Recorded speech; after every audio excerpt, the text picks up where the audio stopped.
The stranger at Outpost Ilara, the double sunset-painted Outpost Ilara, in hues of amber and crimson, casting long shadows across the terraforming compound. Kai Vaughn adjusted the atmospheric regulators, his fingers moving with practiced precision over the control panel. At 34, he'd spent nearly a decade at this remote station on the edge of settled space, preferring the quiet solitude of reshaping uninhabitable worlds to the noise of central colonies. Should hold through the night, he muttered to himself, wiping sweat from his brow. The terraforming process on Ilara was still in early stages, the air barely breathable without supplements, the soil just beginning to accept the engineered bacteria that would, in time, transform it. The cum unit at his belt crackled. Vaughn, you seeing this? It was Talia, one of the security techs. Something's approaching from the eastern ridge. Kai stepped out onto the observation platform. Through the shimmering heat haze, he could make out a figure moving toward the outpost's perimeter, stumbling, really across the rocky terrain. Not one of theirs. Everyone was accounted for, and supply drops weren't scheduled for another 3 weeks. I see it, he confirmed. Humanoid, alone, armed? Talia asked. Can't tell from here. He grabbed his field glasses from their hook by the door. As he focused, his breath caught. The figure was female, slender, with striking features not entirely human. Most notably, a pair of wings currently drooping and damaged extended from her back. The distinctive golden bronze skin and silvery markings along her temples identified her immediately. Aurelian. It's an Aurelian, he reported, his voice tight. Silence from the comm. Then, Director Mercer wants a security team out there. She's injured, Kai objected, watching as the woman stumbled. And alone. Protocol is clear, Vaughn. No unauthorized contact with Aurelians after what happened at Nova Prime. Kai's jaw tightened. The massacre at Nova Prime had occurred 3 years ago. Radicals on both sides, human and Aurelian, turning a diplomatic meeting into a bloodbath.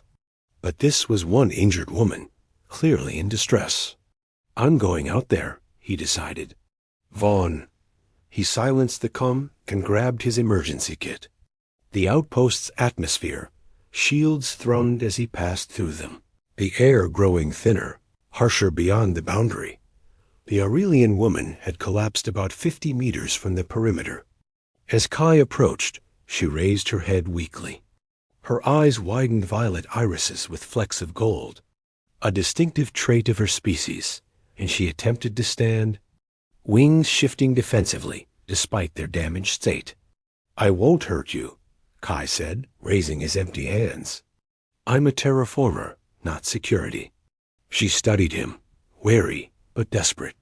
I seek sanctuary, she managed, her voice accented but clear. My ship crashed 3 days' journey east. She gestured to a makeshift bandage around her midsection. Fuel line rupture. Kai knelt beside her, maintaining a respectful distance. I'm Kai Vaughn. What's your name? She hesitated, clearly debating how much to reveal. Naira, she finally said. Naira Ilaris. Something about the name tugged at Kai's memory, but he couldn't place it. You're a long way from Aurelian space, Naira. There is little Aurelian space left, she replied bitterly. The hegemony has seen to that. Before Kai could respond, the sound of approaching vehicles cut through the air. The security team, no doubt, following protocol despite his objections. Naira tensed, her damaged wings attempting to spread. They'll detain me. Probably, Kai admitted. But they won't harm you.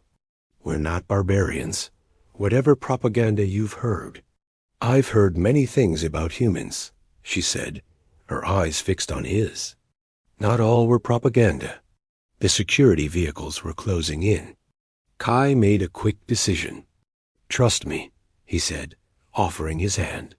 I'll vouch for you. Naira looked at his extended hand, then back to his face. Something flickered in her expression, recognition perhaps, Or simply desperate hope? Have we met before, human? She asked suddenly. The question struck Kai oddly. I don't see how we could have. Yet as security surrounded them, as Director Mercer barked orders and medics rushed forward, Kai couldn't shake the feeling that something about Naira was hauntingly familiar, like a half-remembered dream or a melody heard in childhood, now echoing faintly across the years. Whispers of recognition in the medical bay hummed with quiet efficiency as Kai watched Dr. Elena Rivera tend to Naira's injuries.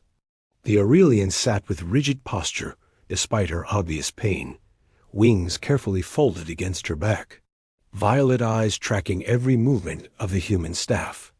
The burn along your side is superficial, Dr. Rivera explained, applying a regenerative gel. But these wing membranes need specialized treatment. We don't often deal with Aurelian physiology here. They will heal, Naira stated flatly, if given time. Director Mercer stood in the doorway, his weathered face impassive. At 58, he'd seen the entire conflict with the Aurelians unfold, from first contact to fragile alliance to the current Cold War. Time is something we need to discuss, he said. Outpost Ilara isn't authorized to host Aurelian refugees. I am not a refugee, Naira countered with quiet dignity. I am a navigator from the Stellar Cartography Guild. My ship was damaged crossing the Meridian Belt. 3 sectors from your assigned transit corridors. Mercer noted skeptically. Kai observed the subtle shift in Naira's expression. She was hiding something. Not lying exactly, but certainly omitting crucial details. Director, Kai interjected. Protocol also states we're obligated to render aid to any damaged vessel or stranded traveler regardless of species. It's basic stellar law. Mercer's eyes narrowed. For 72 hours, Vaughn. Then she needs transit papers, or she goes to the detention center on Proxima Station. After the director left, Dr. Rivera finished her work in silence. Rest, she advised Naira. The compound has limited guest quarters. Kai can show you. The walk through the outpost was tense. Workers stopped to stare at the Aurelian visitor, conversations halting mid-sentence. Naira ignored them, her gait steady despite her injuries. Your people fear me, she observed. They're curious, Kai corrected. Most have never seen an Aurelian up close. You have? Kai hesitated. Once, long ago. The guest quarters were sparse, but comfortable enough. A bed, hygiene station, and small desk. Naira examined the space carefully, running her fingers along the unfamiliar surfaces. The environmental controls are there, Kai pointed. Aurelians prefer higher oxygen content, right? Naira looked at him sharply. Yes, how did you know that? Kai frowned, unsure himself. I must have read it somewhere. That night, sleep eluded him. Fragmented memories surfaced a research station orbiting Jupiter where his parents had worked when he was a child. An exchange program, one of the early diplomatic initiatives between humans and Aurelians. A young girl with violet eyes, teaching him how to read star patterns in the Aurelian way. By morning, he had convinced himself it was impossible. The child he remembered had been named Naira Larius, similar, yes, but not quite the same. Besides, what were the chances? He found Naira in the hydroponics lab, studying the genetically modified plants with evident fascination. You're adapting Terran species to thrive in lower light, she noted, touching a leaf gently. Clever. It's a standard terraforming approach, Kai replied, watching her. Did you sleep well? Your gravity is different. Heavier. She straightened, wincing slightly. But adequate. I brought you breakfast. He offered a tray of synthesized protein and fruit. I wasn't sure what Aurelians eat. A hint of amusement crossed her face. We don't consume rocks or metal, despite what children's stories might suggest. I never thought, Kai began, then noticed her almost smile. You're teasing me, Perhaps. She accepted the food, examining it curiously. Your kindness is unexpected. Why? Because I'm human? Because most would see only these. She flexed her wings slightly. A reminder of everything they fear. Your wings are ...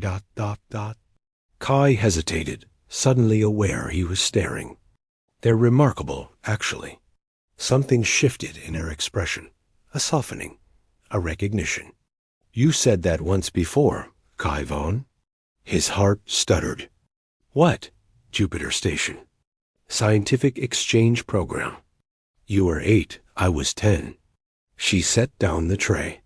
You called my wings remarkable then, too.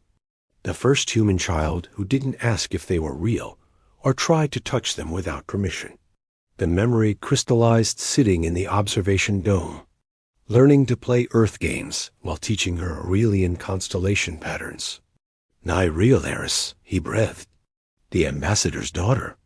I shortened my name after the war began, she explained. It was safer. Kai sank into a chair, overwhelmed by the connection. 26 years. I never thought. Nor I, she admitted. When I saw you yesterday, something seemed familiar, but I couldn't place it until I heard you mention oxygen preferences. You asked me the same question when we were children. Before Kai could respond, alarms blared throughout the compound. The environmental system displays flashed red. Atmospheric stabilizers are failing, he realized, jumping to his feet. If they go completely, we lose breathable air within hours. Naira set down her untouched breakfast. Then we should fix them, shouldn't we? As they rushed toward the environmental control center, the past and present seemed to blur two children who had once shared stars. Now adults in a world where their peoples stood divided, yet somehow finding each other again across impossible odds.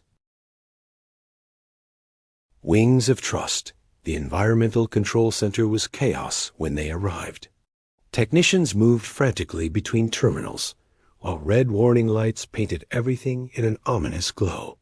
Primary coolant system failure, explained Talia. Her dark hair pulled back tightly, face slick with sweat. Atmospheric processors are overheating. We've got maybe 3 hours before they shut down completely. Kai studied the diagnostic screens. Where's Mercer? Supply run to the eastern quadrant. Comms are spotty with the magnetic storm. Talia glanced at Naira, suspicion evident. Why is she here? I can help, Naira said simply. A technician snorted. Unless you can fly to the outer coupling station. I can. Naira interrupted. The room fell silent. Kai looked at her damaged wings, then back to the schematics. The coupling station sat atop a narrow spire 2 kilometers from the main compound, accessible only by maintenance drone during normal operations. But the drones were malfunctioning, affected by the same magnetic disturbance disrupting communications. Your wings aren't healed, he reminded her. Naira's violet eyes met his. They're functional enough. What needs to be done? Talia hesitated, then pulled up detailed schematics. The manual override needs to be engaged, and the bypass valves open sequentially. Then the auxiliary coolant system can be activated. She looked at Naira dubiously. It's precision work. Aurelian hands are quite precise, Naira remarked, a hint of pride in her voice. Show me the sequence. While Naira memorized the procedure, Kai assembled emergency supplies. You'll need a breathing apparatus, he insisted. The air thins drastically near the spire. And I'll need someone to guide me through the override procedure, she added. Someone who knows the systems. Their eyes met again, understanding passing between them. I'll go with her, Kai announced. Talia shook her head. Vaughn, she could be saving all our lives? He finished. Yes, that's exactly what she's doing. 20 minutes later, they stood at the eastern launch platform. Naira had changed into an environmental suit, modified hastily to accommodate her wings, while Kai wore standard gear, with additional emergency oxygen. The winds are stronger than expected, he warned, checking the atmospheric data one final time. Are you sure about this? Naira stretched her wings carefully, wincing slightly. This won't be my first flight in difficult conditions. She glanced at him. But carrying you will be challenging. I'm not exactly light, he admitted. I've carried heavier. Her lips curved in a small smile. On Jupiter, remember? When I took you to see the great red spot from outside the observation deck?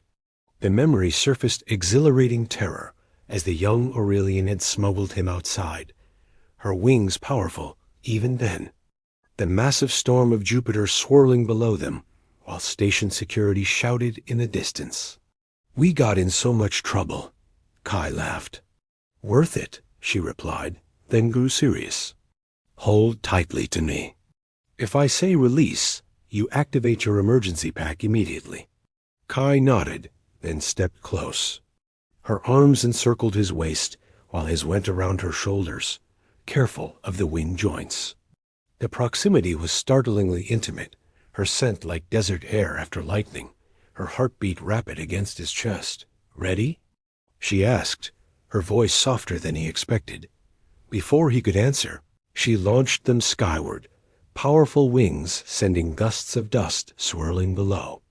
The sudden acceleration pressed him against her, and instinctively he tightened his grip. They rose rapidly, the outpost shrinking beneath them. Despite her injury, Naira flew with confidence, wings beating in a rhythm that somehow accommodated the additional weight. The wind buffeted them, but she adjusted constantly, her body warm against his, despite the cooling system in her suit. You've gotten better at this, Kai shouted over the wind. I should hope so, she called back. I've had years of practice since carrying a squirming human child. The spire loomed ahead, its narrow maintenance platform barely visible. Naira circled once, assessing the landing zone, then descended in a controlled spiral. The touchdown was remarkably gentle. One moment they were airborne, the next standing on solid metal. Impressive, Kai commented, reluctantly disengaging from her embrace. Necessary, she corrected, though a pleased look crossed her features. The override panel required both their expertise. Kai's knowledge of the systems and Naira's deft manipulation of controls, too delicate for his gloved hands. They worked in seamless coordination, as if the decades apart had never happened. Final sequence, Kai directed, watching the diagnostic readout. Turn the coupling 45 degrees counterclockwise, then engage the blue auxiliary switch. Naira complied, her slender fingers working with precision. The panel hummed, then glowed green as systems came back online. It worked, Kai breathed, relief washing over him. Their celebration was cut short by an ominous metallic groan. The platform beneath them shuddered.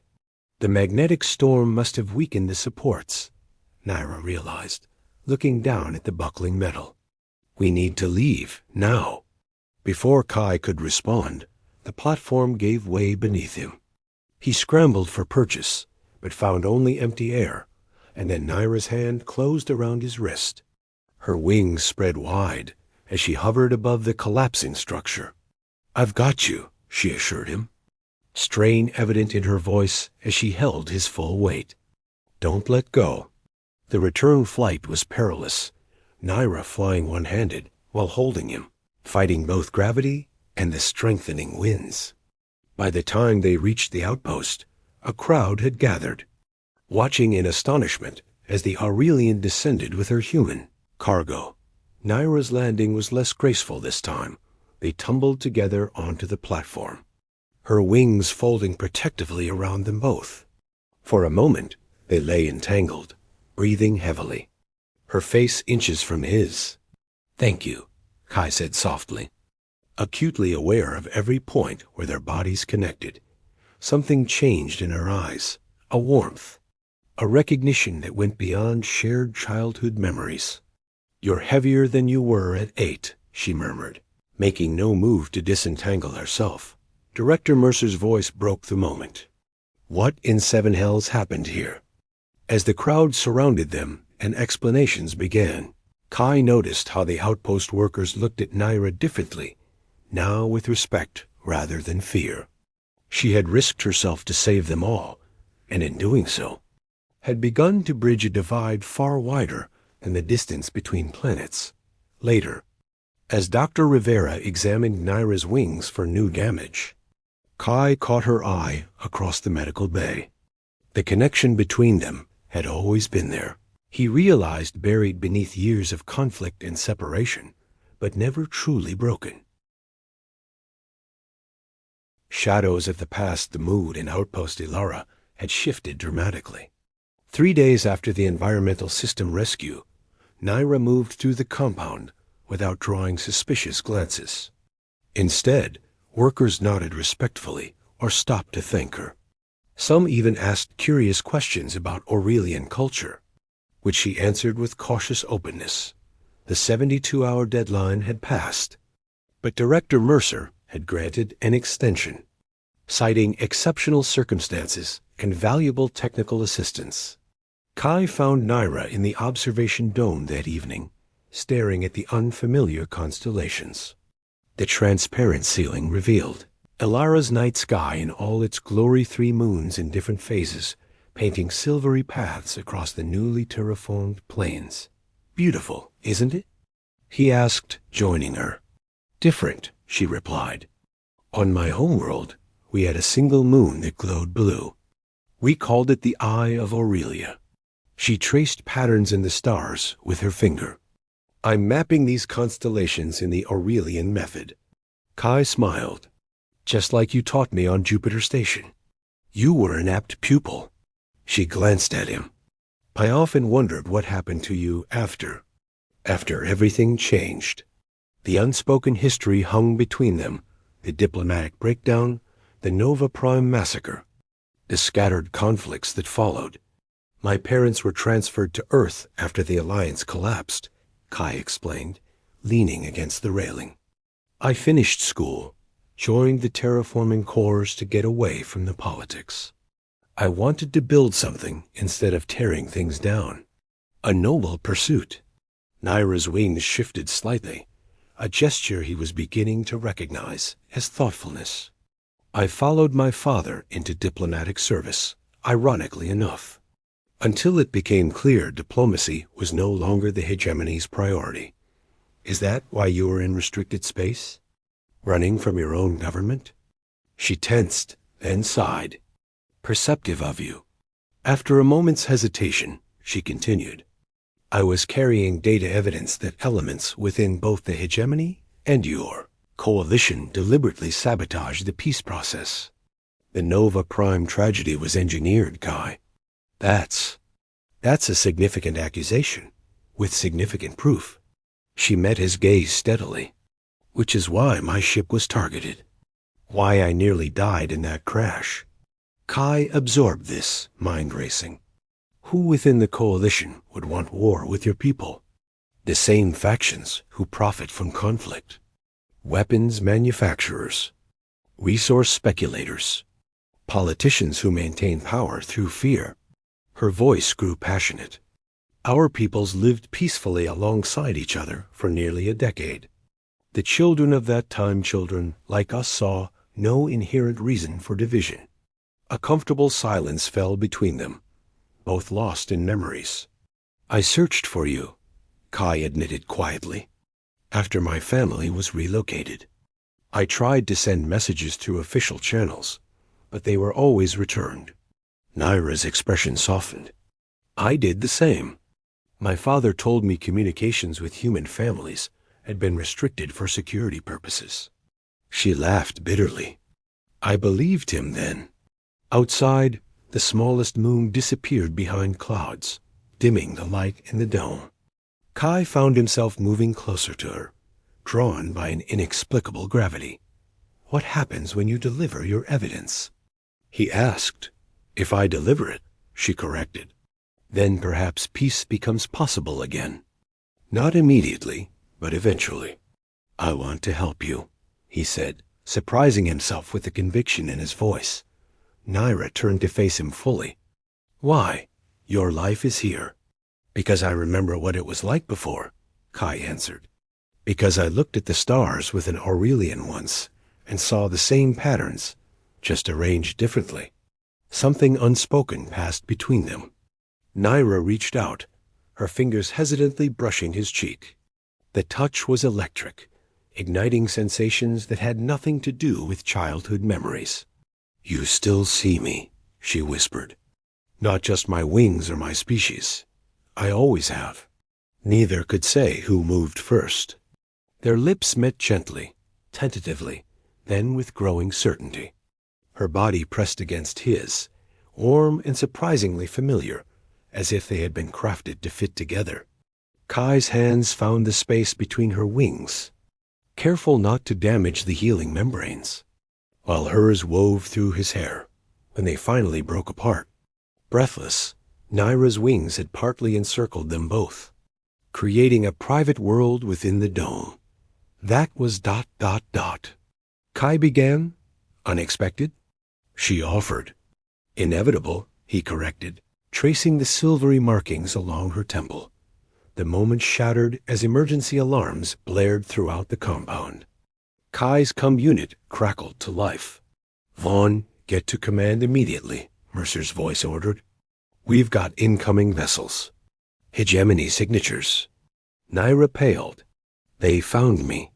In the command center, tension crackled like static electricity.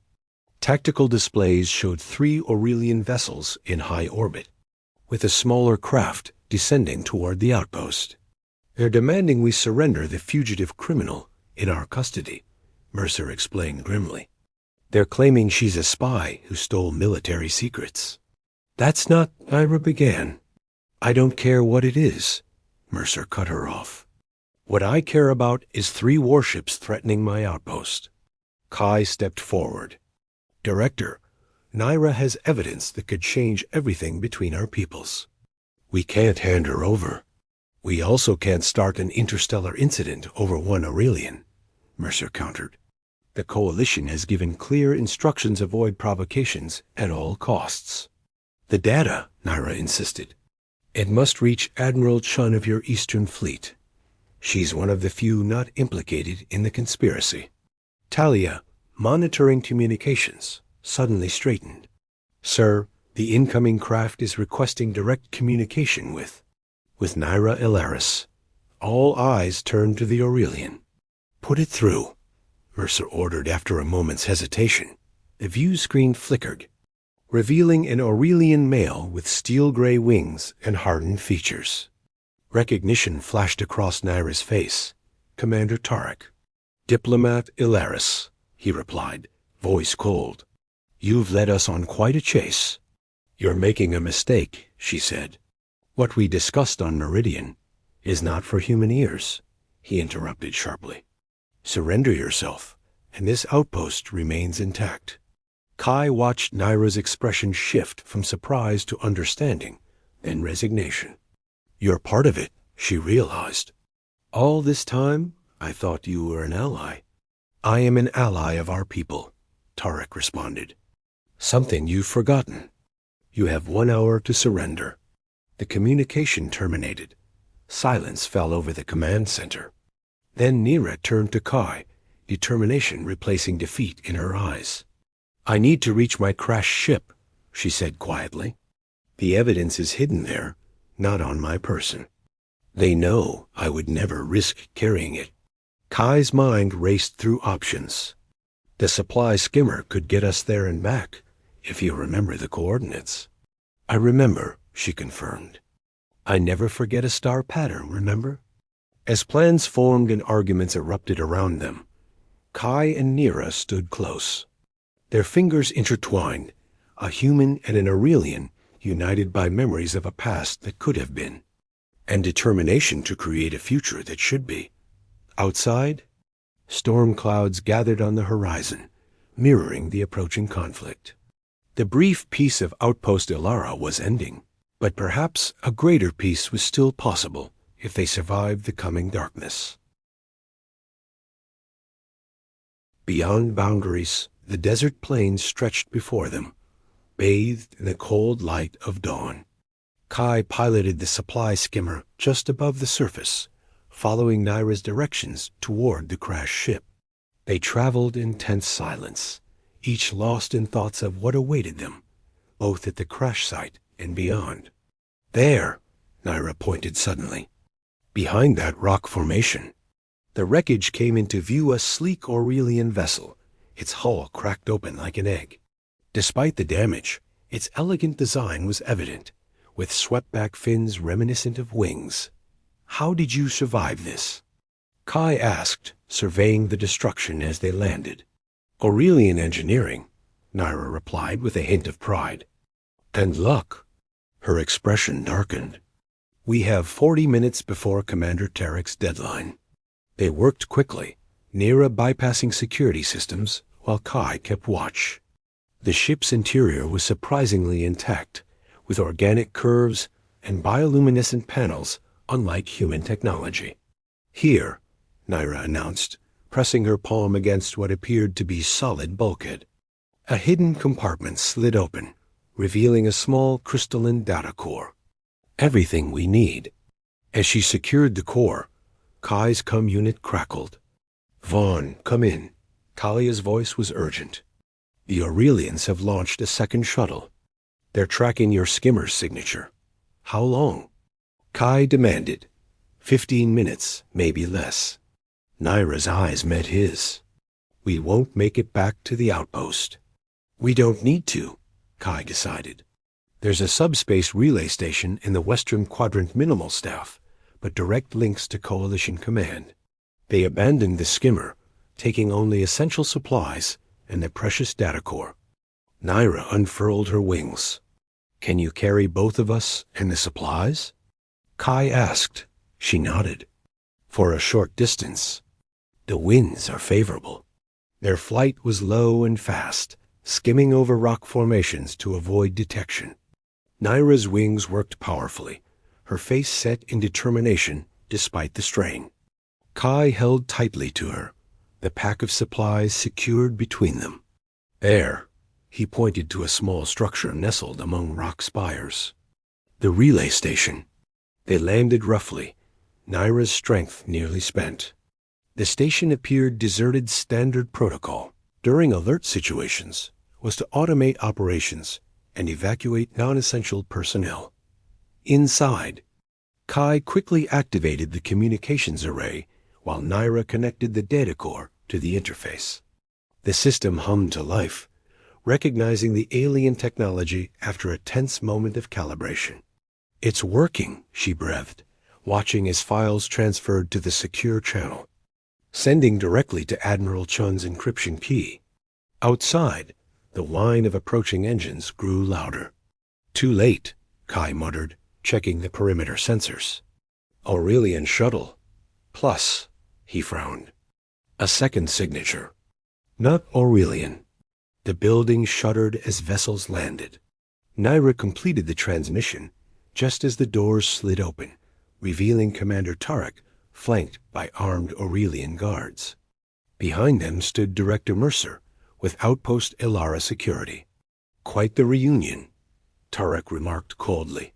"Surrender the data core, Diplomat Ilaris." "It's done, Tarek," Naira replied, standing tall despite her exhaustion. "The evidence has been transmitted. Your conspiracy is exposed." Mercer stepped forward. "What conspiracy?" "Ask your coalition counterparts," Naira suggested. "The ones who collaborated with hegemony extremists to ensure our peoples remained divided. The ones who staged the Nova Prime massacre." "Lies," Tarek snapped. "She's delusional. Then why pursue her so desperately?" Kai challenged. "Why threaten an entire outpost over one delusional diplomat?" Tension crackled as weapons were raised on both sides. Naira moved closer to Kai, their shoulders touching. The communications console chimed unexpectedly. All eyes turned as Admiral Chun's face appeared on screen. "This is Admiral Chun of the Eastern Fleet," she announced. "I've received your transmission, Diplomat Ilaris." and have already forwarded the evidence to both Coalition and Hegemony leadership. Stand down immediately, Commander Tarek. You are relieved of duty pending investigation. Tarek's face contorted with rage. You have no authority. I have every authority, Chun interrupted, especially when presented with evidence of treason. Director Mercer, please take the commander into custody. What followed was controlled chaos, Tarek attempting escape, security forces from both species working in unexpected cooperation to subdue him, and amid it all, Kai and Naira standing together, fingers intertwined. 3 months later, Outpost Ilara had changed dramatically. The small terraforming station had become an impromptu diplomatic outpost, the first joint human-Aurelian operation since before the Nova Prime incident. On the newly constructed observation platform, Kai and Naira stood watching twin shuttles descend, one human, one Aurelian. The first official diplomatic delegation, Naira remarked. All because of what happened here. Because of you, Kai corrected, drawing her closer. Your courage made this possible. She shook her head. It took both of us. Perhaps that's the lesson in all this. We accomplish more together than apart. The past months had transformed their relationship. What began as childhood friendship rekindled had blossomed into something deeper, connection that bridged cultures and species. They had created a small dwelling together at the edge of the compound, combining human practicality with Aurelian aesthetics. Each morning, they watched the sunrise together. Each night, they mapped new constellations. Have you decided? Kai asked, watching her profile against the sunset. The diplomatic corps had offered Naira a formal position, lead negotiator in the renewed peace process. It meant leaving Ilara, traveling between worlds as relations were rebuilt. I have, she confirmed. I'll accept the position. Kai nodded, hiding his disappointment poorly. On one condition, she continued, turning to face him fully, that my human counterpart accompanies me. Your counterpart? The Coalition has agreed that joint representation makes sense. Her violet eyes sparkled. They need someone with terraforming expertise for the disputed boundary worlds. Someone who understands the practical aspects of making inhospitable places livable for both species. Understanding dawned. They want me? I want you, she corrected, her wings partially encircling him in what he now recognized as an Aurelian gesture of intimacy. The rest is just politics. Kai laughed, pulling her close. From childhood friends to diplomatic partners. Who would have imagined? I did, she admitted. After I found you again. I never planned to let you go a second time. Their kiss was witnessed only by the descending shuttles and the first stars appearing above. The same stars they had once named together as children, now watching over them as they forged something unprecedented.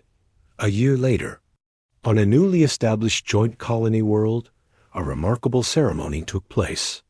Under an open sky, with representatives from both species in attendance, Kai and Naira exchanged vows, not just of personal commitment, but of dedication to the future they were helping to build. Their union became a symbol controversial to some, inspiring to many of the possibility that differences could be bridges rather than barriers. In the colony's records, their marriage certificate bore both human and Aurelian seals, the first of its kind. Beneath it, in Naira's elegant handwriting, was a quote from ancient Aurelian philosophy. The universe creates nothing without purpose. If our paths crossed once, we were meant to find each other again. If our hearts recognize one another, we were meant to be joined. The stars separate to create beauty in the night sky, but they are all part of the same cosmic dance. As twilight settled over the colony, Kai and Naira stood on the balcony of their home. A small child approached an orphan from the border conflicts whom they had adopted. Neither fully human nor Aurelian, but embraced by both. Tell me again, the child requested, about how you found each other. Naira smiled at Kai, her wings extending slightly in happiness. Well, it began long ago, on a station orbiting Jupiter. No, Kai corrected gently, drawing both his wife and child into an embrace. It began when two children looked at the same stars and saw that, despite what everyone told them, the patterns were not so different after all. Above them, the unfamiliar constellations of their new homeworld glittered, each star a point of light in the darkness, separate yet part of the same sky. Just as they were different in form, but united in heart, writing their own pattern across a universe that had once tried to keep them apart, but ultimately brought them together. The end.